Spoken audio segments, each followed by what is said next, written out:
공인중개사와 관련된 사기 사례는 많이 보고되고 있습니다. 이런 사기 행위는 부동산 거래 과정에서 발생하며 피해자들은 보증금을 돌려받지 못하거나 임대차 계약에 문제가 생기는 경우가 많습니다. 전세 사기와 공인중개사 사기죠. 대규모의 전세 사기 사건이 다수 발생하며 공인중개사도 형사처벌을 받는 사례가 늘고 있습니다. 이전에는 공인중개사에 대해서는 임대차 계약 행위에 절차상 문제가 없다면 수사 대상이 되지 않았지만 최근에는 부동산을 거래한 공인중개사 측에서 임대인의 사기 행위에 가담했다는 점이 강조되고 있습니다. 공인중개사들은 공제보험을 통해 최대 2억 원까지 피해를 보정해 줄 것처럼 말하지만 실제로는 이를 받기 위해서는 민사소송을 걸어야 하고 심사를 거쳐야 하는 등 절차가 복잡하며 실제 지급되는 금액은 제한적입니다. 무자본 갭 투자 방식으로 전세 사기. 공인중개사들이 자기 자본 없이 세입자들의 보증금으로 주거용 부동산을 사들인 뒤 그 보증금 중 일부를 나눠 가질 목적으로 명의되어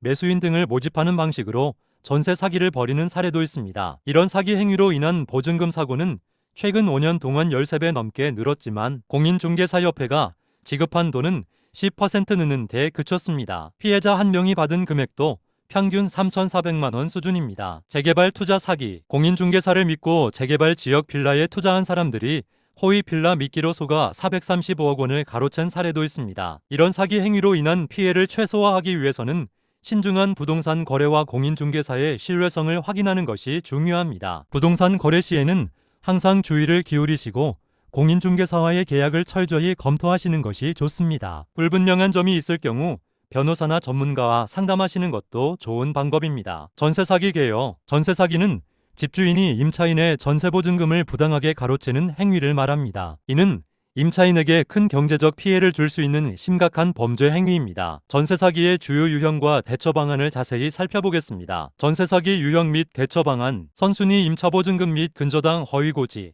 집주인이 이미 다른 임차인에게 선순위로 전세 보증금을 받았거나 주택에 근저당이 설정되어 있음을 숨기는 경우, 이를 방지하려면 계약 전 부동산 등기 부등본을 확인하고 선순위 권리관계를 꼼꼼히 확인해야 합니다. 당해세 및 임금채권 우선 변제. 집주인이 전세보증금을 받고도 당해 연도 세금이나 직원 임금을 우선 변제하여 임차인에게 돌려주지 않는 경우 계약 시 이런 사항들을 꼼꼼히 확인하고 계약서에 명시하는 것이 중요합니다. 강통주택.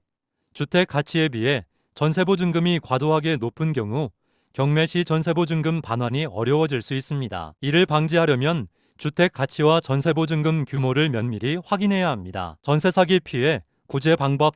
전세 사기 피해를 당한 경우 정부에서 운영하는 전세보증금 반환보증 제도를 활용할 수 있습니다. 온라인으로 피해자 결정 신청을 하면 이해신청, 행정후 철회 등의 절차를 거쳐 피해 구제를 받을 수 있습니다. 추가 정보. 깡통전세와의 차이. 깡통전세와 전세 사기는 구분되는 개념입니다. 깡통전세는 부동산 버블 붕괴로 인해 주택 가치가 전세보증금보다 낮아지는 상황을 말합니다. 반면 전세 사기는 애초부터 집주인이 보증금을 떼먹을 목적으로 계약을 체결하는 경우입니다. 종합적으로 전세 사기는 심각한 범죄 행위이므로 계약 체결 전 철저한 확인이 필요합니다. 피해를 당한 경우에는 정부의 지원 제도를 적극 활용하여 피해를 구제받으시기 바랍니다.